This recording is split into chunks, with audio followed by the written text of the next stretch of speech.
play more than maybe next season because he's a high quality player who I don't even understand how he kind of stumbled out of NRL sides as it was. Really, I sort of feel he probably would have if he hadn't left Manly, he would have been in there. Maybe so, but I'm not saying he's too good for Super League. I don't think there's anyone that's too good for Super League.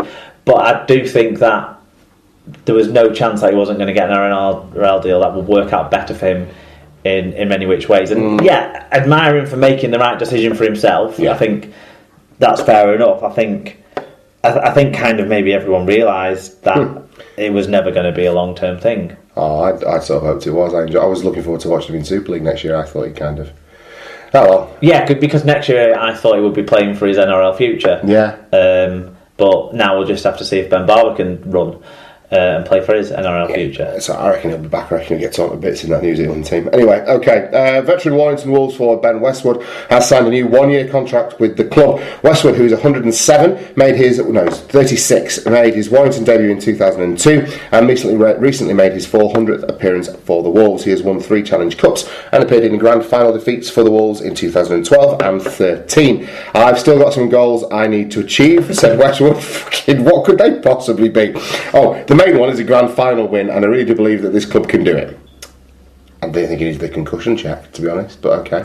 Great servant of the sport. If he wants another go around, good on him. If he can do it, then I wonder. Look at some of the sides this year. I mean, okay, O'Loughlin's a couple of years younger, but he's been inspirational in the closing stages for the Wigan side, certainly. Maybe not all season, but in the closing stages. Look at Andy Lynch has been pretty talismanic. True. Look at Leeds, where Jamie Jones has been huge in their defensive efforts this season. Yeah. And John Wilkin at St Helens, similarly, another older player who's been racking up massive numbers in defence and stuff. Yeah. Oh, good on him. I rate Benny Westwood. If he thinks he can go around again, then fair play.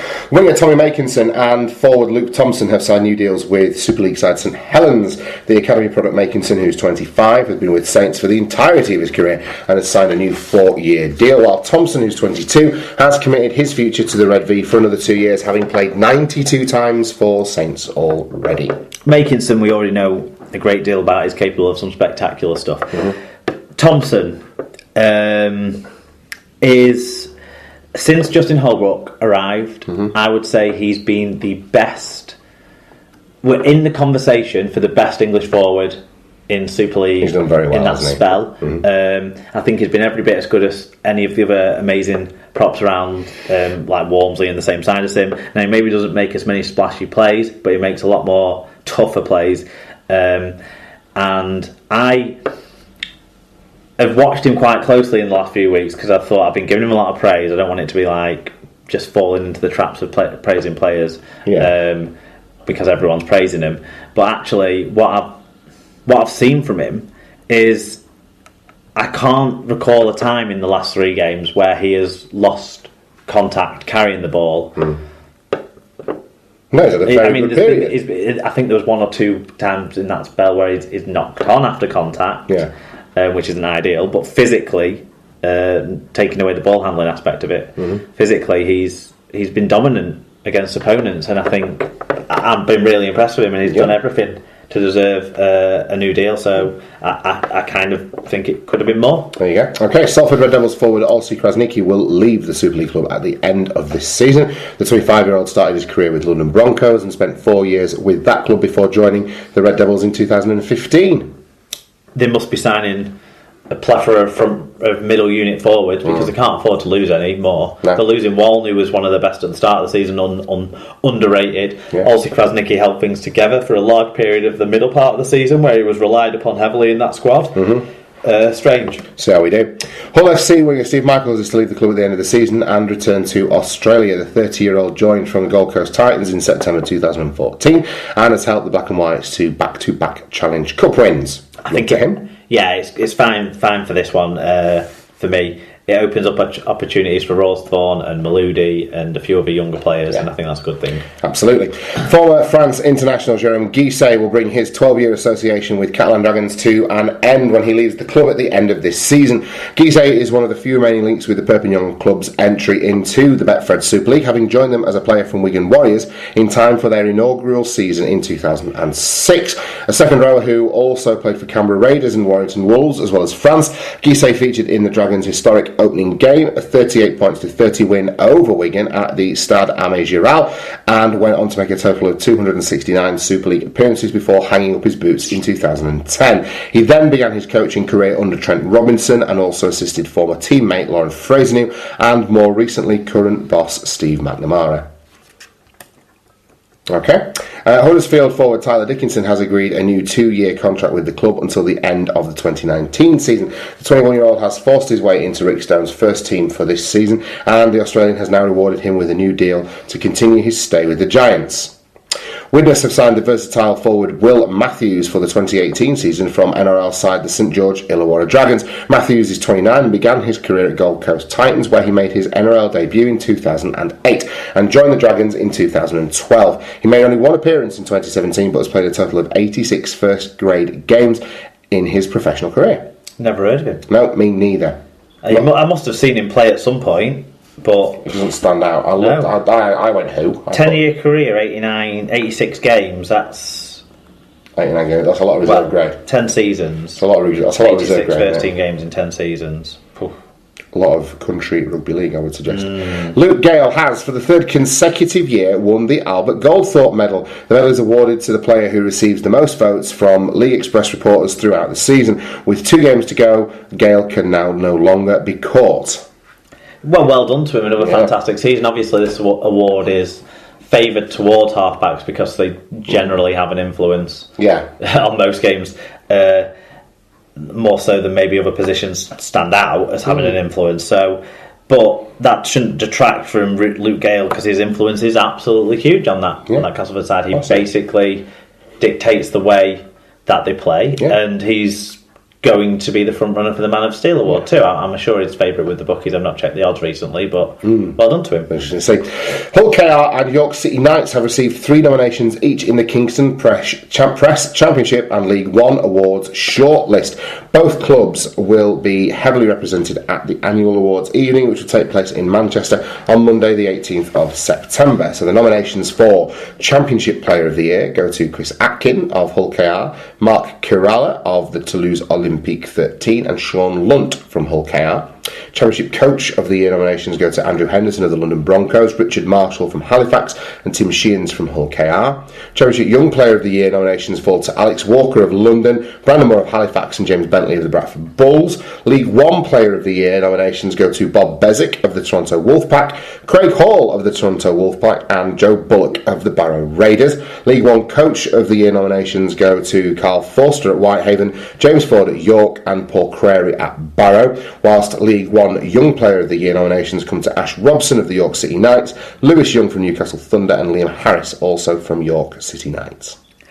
Well, it should say Chris Atkins, Swinton / Hull Kingston Rovers, because he did play 2/3 of the season, did he, at Swinton, pretty much? Fair bit, yeah. But, yeah, I don't know that. I'm guessing Sean Lunt will win. I suspect that award out of those 3. I can't say that I've seen plenty of the championship this year, really, in parts, but I can't say that I've seen enough to know overall everything. Certainly Henderson is the standout one for me. I think he's done a better. in terms of coach of the year. Tim Sheens was given a Super League side and told win the championship. Yeah, he made some good signings along the way, but he had the resources to obviously do that. Andrew Henderson has made players who haven't ever shown top grade like breakthrough ability become basically really good players. And Marshall probably got Fax to where Fax you would expect Fax to have been about. It was probably more significant. Probably Jonathan Ford getting injured got them into the top 4 more than anything Richard Marshall did. Not to knock the job that he's done there at Halifax, and it certainly has been a great season for them to get back into the top 4 to consolidate them for next year. But Henderson, for me, there. I mean, when we watch London play, they've got fight, they've got kind of bits going on in all areas, haven't they? But they execute some strong set plays as well. That's the thing. It's not just an up the jumper team. They do get the ball out and play well. And and I think he trains them to play to a structure, but what they see as well in the Darryl Powell way, sort of. Mm-hmm. I mean, a couple of the tries from last weekend's game were brilliant tries, and Bartow being key to all that. But Bartow's never shown the level of consistency that he's shown for me under Henderson, from what I've seen of him this year. And he's brought that spark back to Jared Sabbath's game as well. Yeah, young player of the year. I've seen Bentley live in the flesh a couple of times. Walker we've seen a bit of in the eights. I think he's been a bit inconsistent at that stage though, so I don't know enough about these guys to say. Do you have anything on? I'd give James Bentley just because it's nice to see Bradford things doing well. But he's a phenomenally good player. League One player of the year has to be Craig Hall. Even just simply on numbers, I mean the points total he's put up this year is just okay in a side that is playing way above the level. Probably like we're talking a qualifiers team playing against League One opposition more often than not here, but that points total is just mind blowing. It is. Well, let's not forget that he was. Oh look, he's had a great season and he deserves nomination. I won't pull the rug out from under him. Fair play. Well, he's.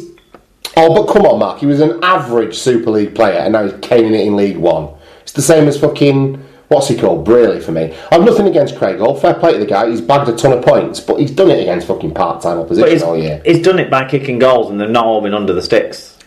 As well as scoring tries. Yeah. And he's scored some important tries in some of the closer games as well. But I just think... I'm not trying to pull the rug from under him. So you give it to Joe Bullock just because he's a League One No, player. I'm not saying he hasn't performed the best in that league. What I'm saying is, of course he's fucking performed the best in that league. Of course, the majority of Toronto's players have performed the best in that league. Now they're going to challenge themselves over the next couple of years, aren't they? Yes, that's for sure. Coach, any standout for you from that group?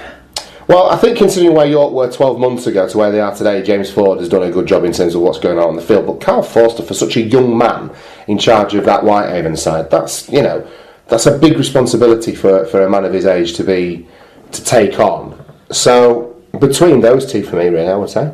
But of course, Barrow with a good chance of getting promoted, so Paul Craig can't have done that bad. The news is actually being confirmed. I thought this was bullshit. What is the news that's being confirmed? I thought this was not true, but Luke Gale undergoes appendix surgery, which could rule him out for the rest of the season, according to bloody hell. Castleford Tigers. Jesus. So we're just talking about how great a year he has had. I hope he's well. I mean, appendixes can be a serious, they can, serious situation. Right. Let's just see. I'm absolutely gutted to be facing surgery at this point in the season. It's a freak situation that could happen to anyone at any time. It's just really unfortunate that it's happened now. Look, they'll be doing all they can to get him back as quickly as possible, but the important thing is that he has a life outside of rugby league, isn't it? Definitely. And as a Wigan fan, I'm sure that isn't something you're... It bodes well for the rest of the league. Look, I think Castleford is still good enough to win. I don't want Wigan or Hull FC or Wakefield or St Helens to win the grand final off the back of Luke Gale not being able to play. No. I wouldn't want it to be that way. Of course not. Well, there'll be people out there that are happy about it. He's got a month, hasn't he, effectively, to get back for the grand final. Well, just under a month to get back for the grand final. Now, he needs to get on the blower to Tony Clubb and see. Do you know what? I love it when we think the same thing. He needs to get some club. He needs to get himself in that oxygen tent, and maybe his hair will start growing back as well a little bit if he does that. Oh well. Best of luck to Luke Gale. You didn't hear it here first, but you heard it here pretty quick. League One Young Player of the Year. The only one of them I've actually seen play as Ash Robson. Oh right, you've seen Luke this season. Right. Okay. Yeah, Ash Robson came through at Cast, didn't he? But no, the only one I've seen play this year. Lewis Young. Yeah. Right, fair enough. Well, let's give you our vote for that then. Fair play. Halfback Tom Holmes is to leave Super League leaders Castleford Tigers at the end of the 2017 season to join Featherstone Rovers.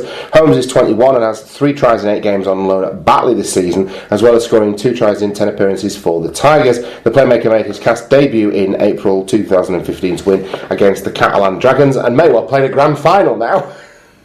Well, yeah, a bit strange, but I think it's the best for him that he's going to be playing. And I think it's a good signing for Fev. I think he's a player ready to be playing. Yeah, sounds